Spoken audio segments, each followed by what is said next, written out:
guys, it's Kelly here. Long time no see. I'm back with another video for Honeybee Stamps.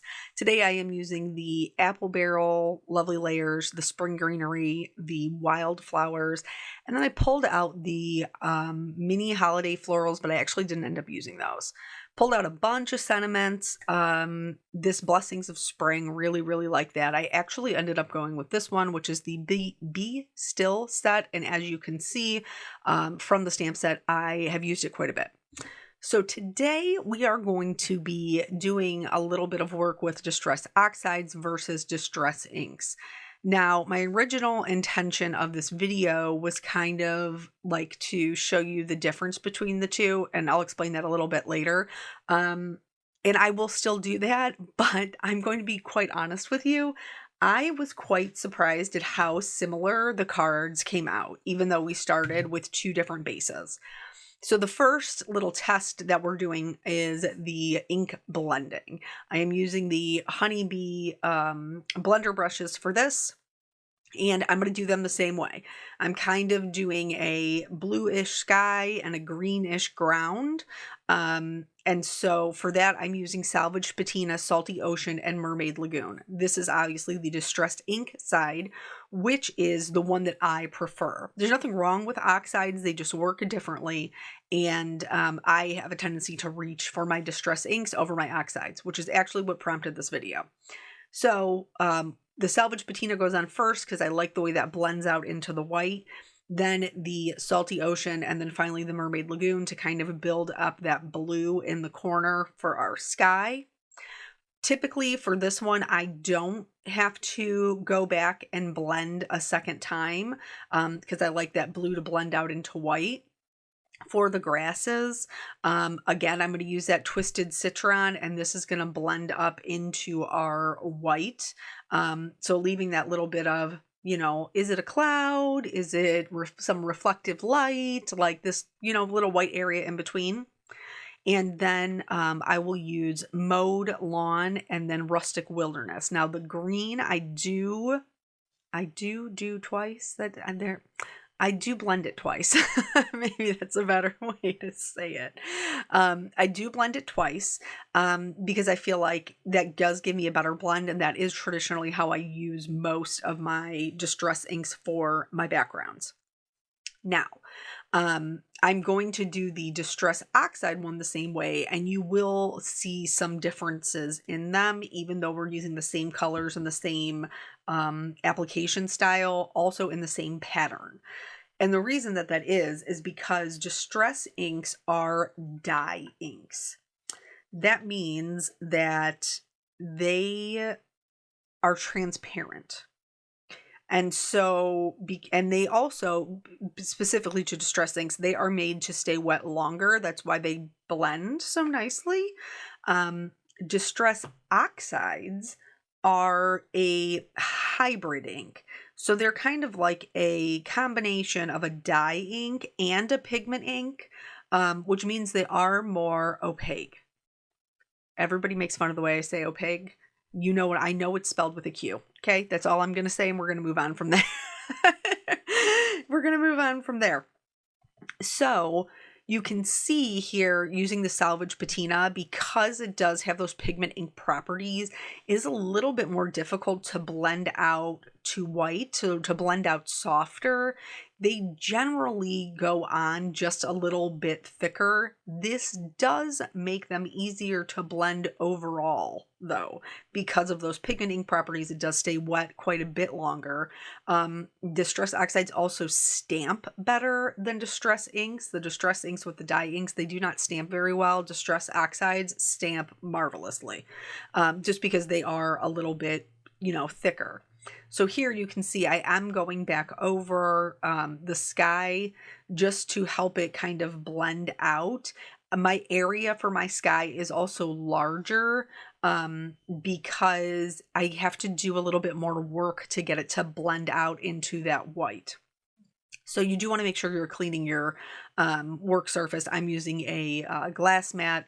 But you don't want to make sure that you're cleaning that up in between so we're not picking up any unwanted color. But again, I'm, using the Twisted Citron and I think I do blend these twice as well. And there's just less white space on this just because it's more challenging to get that white area. Is it a make it or break it for this particular card? No, so I'm not bothered by it, but just something to share there. The other thing about oxides, because they do have that pigment property and they are more solid, they're more of the opaque color, they kind of sit on top of each other. So it does make them a little bit like they blend easier because it's a smoother transition because they stay wet longer, but sometimes it can be a little bit challenging to blend one color into another color family. So here, for the rest of the video, the one on the right will be the Distress Oxides. The one on the left will be the Distress Inks. And so here I wanted to kind of play around with how they react with the water. And so I have my smooth backgrounds. You guys know if you watch my channel, I do like to do some clean water spatters in the background, as well as some perfect pearl spatters, just to make the backgrounds a little bit more interesting. So that's what I'm doing here. They both bleach out with the clean water, but the one with the Distress Ink does go lighter. And again, that's probably just because they're more transparent. They both show up about the same for the Perfect Pearls. It shows up about the same on the surface of the cards. So there was a negligible difference. I think maybe it might be slightly easier to see on the Distress Oxide, just because it's a little bit darker. So then here's those. I'm going to go ahead and set those aside, and then we're going to get into the die cutting, the ink smooshing, and the Copa coloring. So I'm cutting these out of watercolor paper. This is my preferred, which is Canson Monteval watercolor paper. It's a cold press. You can use whatever works for you. I've laid out all of the dies, which is all of the wildflowers. This little, what do we even call that? This little lilac looking thing from the Spring Greenery, and then the apple barrel. And I cut 2 of everything. Like if I cut one flower, I cut the same flower again. So that way these cards will be identical in all of the colors that we're going to be using. So I've separated them out because I kept them in 2 different cups to make sure I had enough. And now we're going to start the ink smooshing. So again, the Distress Ink is on the left, the Distress Oxide is on the right. So I'm just going to tap down my lightest color. In this case, it is Brush Corduroy, and then my darker color is Scorched Timber. And then I'm going to spray it with a couple of sprays of water. And we're also going to talk about how to get different looks for this, this particular technique while we're smooshing, okay? If you want a smoother application, you want to add more water. If you want a nice, smooth application, you want to add more water to your pigment, but also wet your paper, and you will get a pretty smooth application. Now you can see on the oxide side, that color is more concentrated. So you can, it's a lot darker than the one on the left because it's not transparent. The Distress Ink is transparent. And you'll see throughout this, because I am going to have to speed this up. We got a lot of pieces parts to dip into the water, but these ones I did want to show you in just regular times. So you could see I do go back several times. If you would like more texture, you want to use less water. So you can also, if you like more texture, dry your pieces in between and then dip them back into the color. And that will also give you more texture. So here you can see I'm not adding any more water. I'm just adding more pigment, more of the ink, so that I can get some really good splotches of color. And I think you'll see that once we get into like the actual coloring, how the splotches really help the wood of the barrel to look aged, which is what we want. Because I like to color, I am going to go in and use my alcohol markers to add some more color to these, more shading, but you don't have to. You know, if you're happy with the way that they're looking without any extra shading, that's totally cool. So here, like I said, I just wanted to show you how many times I'm going back until I'm happy with it. So if you find yourself like you're like, oh, this is the third time I've done it, you're not alone. Okay, yeah, I did it 3 times too. And then again, we're just making sure that we're cleaning up our work surface in between so that we don't contaminate any of the other colors. So here we are again, we are sped up at this point. This is Hickory Smoke and Black Soot, and this is for the band of the barrel, both of those pieces.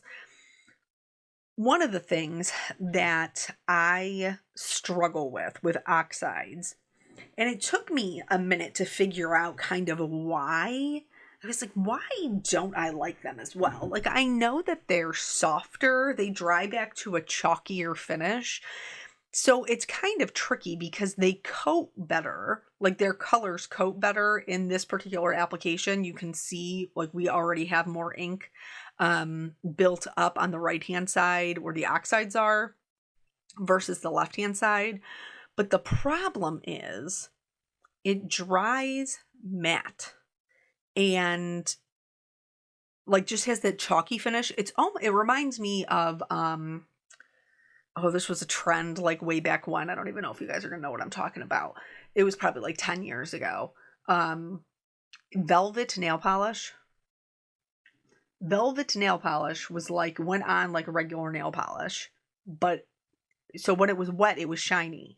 And then when it dried, it would be kind of soft and flat. I tried so hard to get on the bandwagon for the velvet nail polish, and I could not do I could not do it. So anywho, going through and doing each of these, the oxides almost remind me of like if you mixed your food coloring with milk instead of water. Like that's the effect to me that it gives. Now that I'm not saying that it's not pretty or that it's not useful.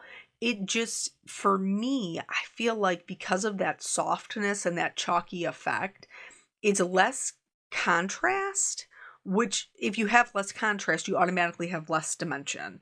And since as a colorist, my whole goal is to add dimension, I don't want something that's going to make it's going to make me have to work harder. Now, I will say in doing this little experiment, because originally it got brought up in the 10-year, the Honeybee 10-year anniversary event that went on this weekend, which we'll circle back to that too. It's a long video, guys. It's 30 minutes. We got lots of story time. Originally, people in there were like, all I had, like the watercolors that were listed, like all I have is oxides. Will that work, or do I need distress inks? And trying to explain to people, like, it's not that it won't work for the technique, because it will, but it will look different. It will not be as dimensional because of that, you know, that kind of softness factor. So that's how I ended up here. I do think I would like to revisit this in another type of video, where maybe it was a more like, what can you do with oxides versus what you can do with distress inks? And I feel like I did that a couple of years ago, but even like here, like with the bluebells, you'll see when I flip them over, these are so much more transparent. They're coated, but you can see the white of the paper. Whereas over on the distress oxide side, they're almost already completely solid. And because of that, it is harder to create that dimension, because your values are kind of already decided for you with the amount of pigment that is placed with the oxides. So we're just going to move on doing this. This is Wilted Violet and Salty Ocean. I think I forgot to show that to you, so my apologies. And then we'll talk about the yellow one or the orange one when we get there. So you may have noticed that I haven't posted a video in over a week. And the last video that I posted, I was telling you guys about how excited I was to meet you in person at the Honeybee Happy Birthday event. I did not go to the Honeybee Happy Birthday event. It just didn't work out. So you guys know from watching my channel, I've shared just a little bit that my mom has had some more health problems in the last year than previously. And she ended up with an infection that she had to go be admitted to the hospital. And I mean, I couldn't leave. I just couldn't leave while she was in the hospital. She's still in the hospital, and they're still trying to find the source of the infection that's making her so sick. But like Honeybee was so wonderful. Let's talk about what's going on here. So this is the one thing about the oxides I think that is the biggest hang up for me. So both of these are carved pumpkin, and you can see the Distress ink is a very bright orange, whereas the Distress oxide looks yellow. And like I double checked, like, did I accidentally pull the mustard seed? Nope, that's what you saw me just do there, just like swipe it down. It's not. It is the carved pumpkin, and obviously one is orange and one is not. And so here, this is the actual mustard seed, because I wanted to show, like, on the left-hand side with the orange, the yellow doesn't sit on top of it. It actually pulls the carved pumpkin out. You can see the puddle get darker, whereas with the oxides, one will sit on top of the other. And then these are just the like the centers of the flowers. This is mustard seed and brushed corduroy. And then what else are we going to do? We're going to do some mowed lawn, some mustard seed, just singles. And then for the poppy, we'll do black soot and the hickory smoke. So anyway. So this, like, my mom ended up going into the hospital on Tuesday morning, and I was supposed to fly out. Well, my husband and I were supposed to fly out on Wednesday morning. And like our flight was at like 5:30 in the morning, because I'm coming from Ohio, East Coast, all the way to Oregon, far, far West Coast, right? And so we were going to have to do a lot of layovers. So we were supposed to fly from Cleveland to Chicago, Chicago to Sacramento, Sacramento to Oregon. Let's go back and talk about what's happening here.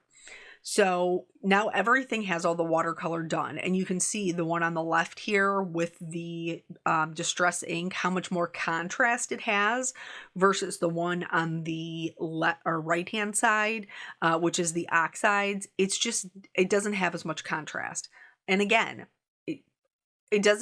different doesn't mean bad. Different just means different. And so depending on what kind of look you're going for, would depend on what kind of ink you wanted to use. Or maybe for you, it comes down to ease of use, and, one kind of ink is in your budget and you go with the oxides. I totally get it, and it's no judgment.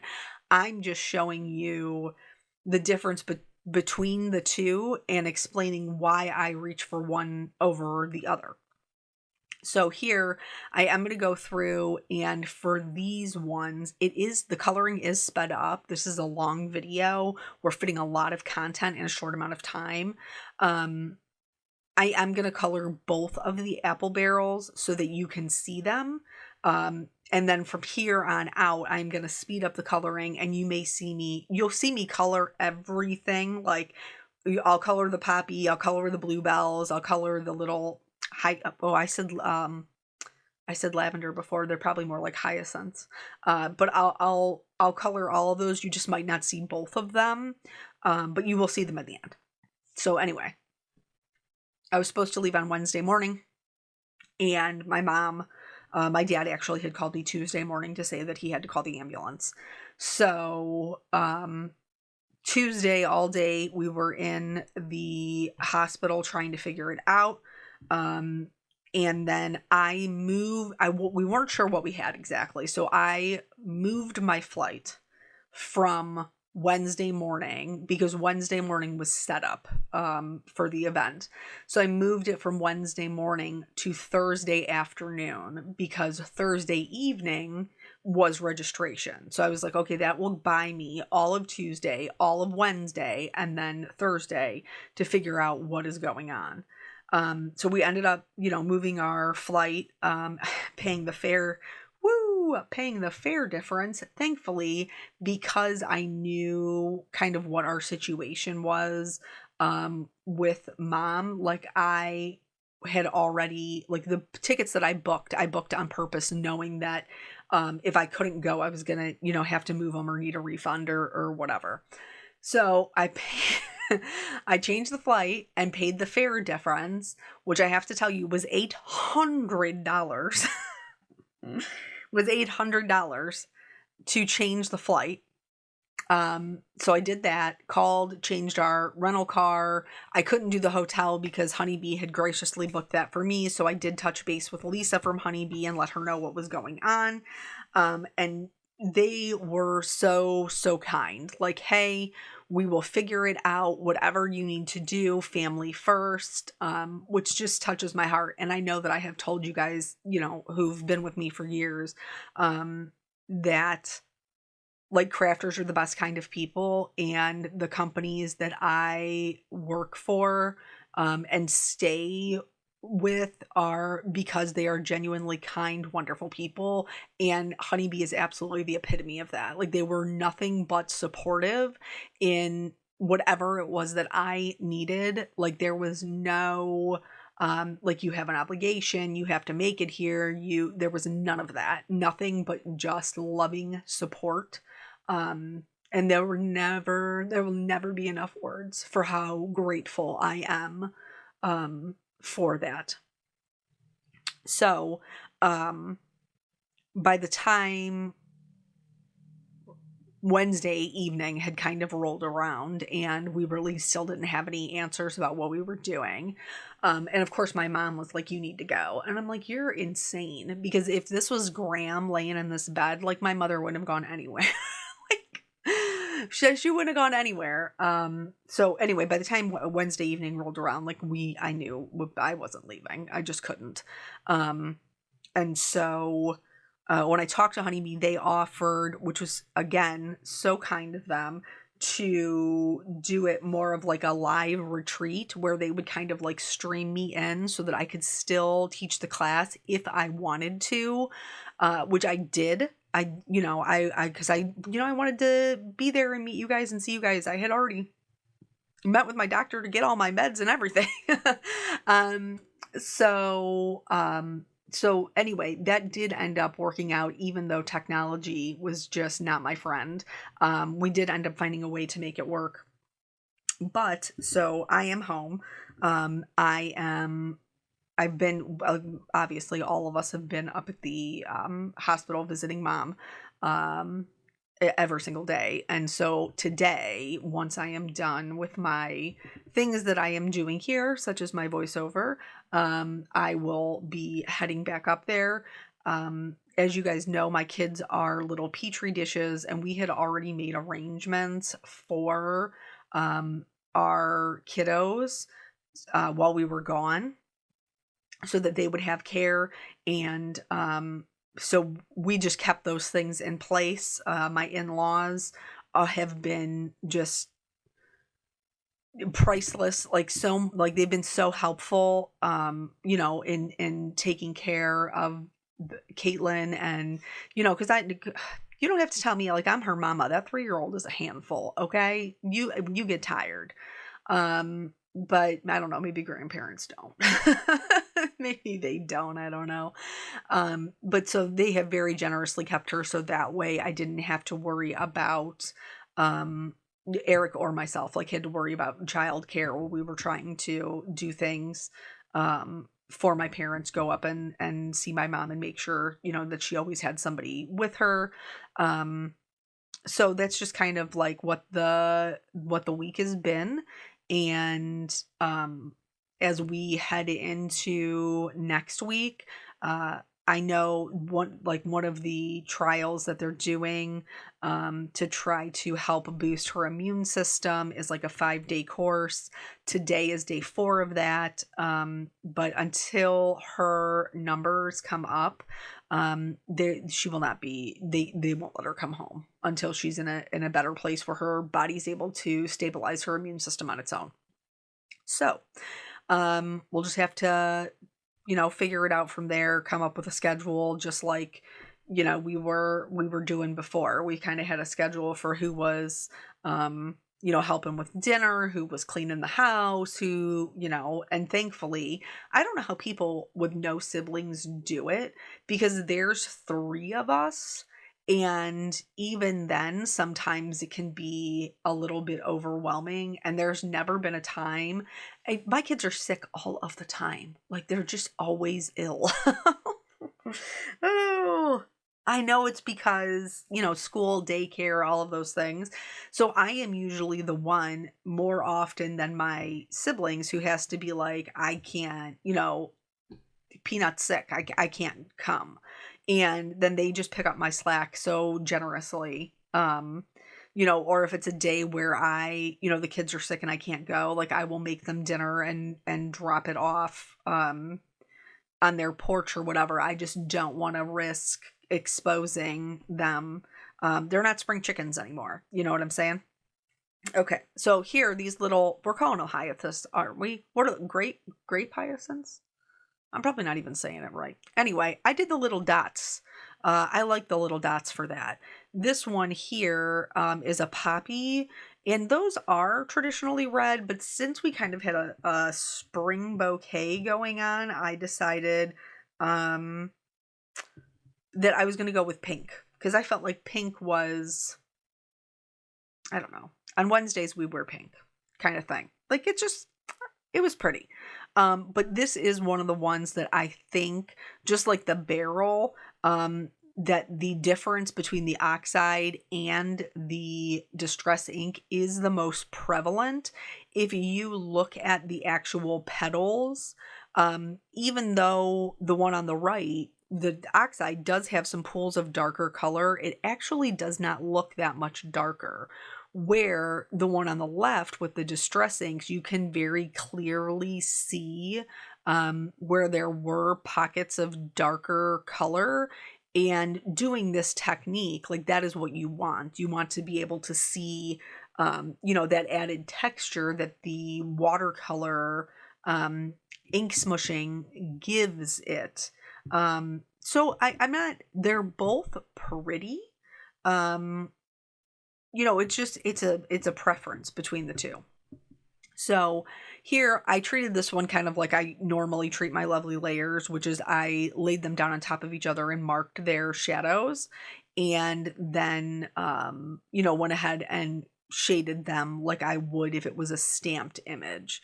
But the one that is the distress ink definitely has some lighter highlights in it, just because the initial dipping, smooshing, it was more transparent than the other one.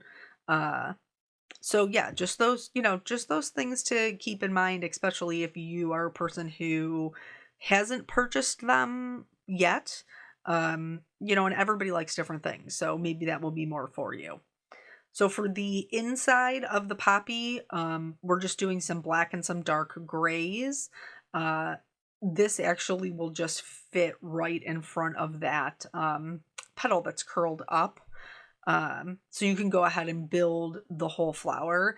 I do have some slight regrets about not coloring in the edges of the bottom. You guys know, like, how I did with the bluebells. Like, I took the blue around the edge. I thought that the pink was close enough. But when it's on the card, especially the one for the oxide, it is very white around the edges and you can kind of see it. So you live, you learn. But, yeah. So, if you are a person who is, of the praying kind, we certainly could use some some prayers. That's actually like when I was picking my sentiments for these two cards, how I ended up picking them, like, because I showed you all those different sentiment sets, and they're all great sentiment sets. But the Be Still one has the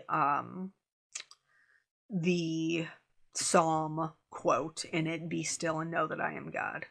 And that's pretty much where I'm at. Like, I have to remember who's in charge, who's in control, and just, just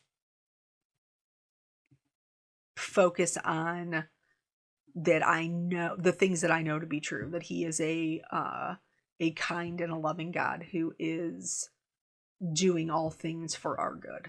And that doesn't mean that things won't be hard.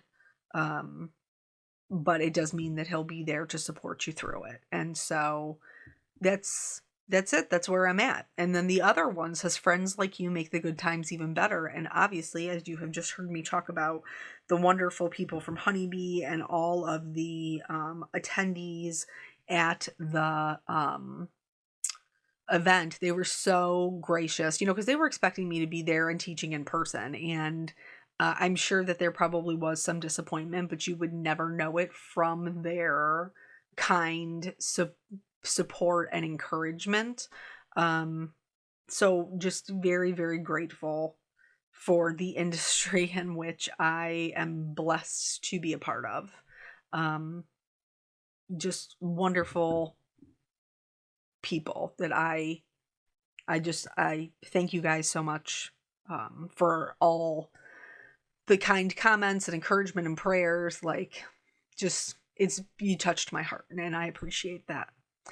So these, I still don't know what these flowers are, guys. I still don't know. I've used them before in the past, and they're pretty, but I don't know what kind they are. Some kind of wildflower. So you can still see, like, that one on the right, even though I shaded that, like, I picked a shade that I could use both. For the one that looked more orange and the one that looked more yellow, because I wanted to make sure that I wasn't changing anything. But the one, like the Distress Oxide one, is very clearly yellow. Like, that's not an orange to me. So I went through, I kind of built all of these out. I did not put my barrel together because I need my flowers to be inside my barrel. So once I have everything kind of laid out here, I will then kind of remove the ones that are on the top. One thing I do want to tell you, don't feel like you can't cut these apart. So I cut my leaves off of my stems for, I think, all of my flowers except for the bluebells. And I also trimmed down my stems so that they weren't hanging off the bottom of my barrel. For this one with the hyacinths, I trimmed off the bottom portion, and I actually used that as just kind of some more filler flower. So once I got them glued down, for the top piece of the barrel, I did fill in with some foam tape, because we have layers on layers on layers of like paper, and it's watercolor paper, so it's extra thick. So I want to make sure that the bottom of my barrel isn't like sinking down and it's being held up with that foam tape. And so I did that for both of them. I did also put a little bit of liquid adhesive down on the back of my top barrel, so that way would give me a little bit of wiggle room. So it doesn't look like our little barrel is floating in some enchanted forest. I am going to put a little shadow underneath it to give it some ground. Because I chose yellow greens for the bottom, I am choosing yellow green alcohol markers to do my shadow. If you decided that you wanted to use, what was the other combination we used? Lucky Clover and Pine Needles. You could go with the G29, G17, and G05 and blend those out, and that would work really nicely as well.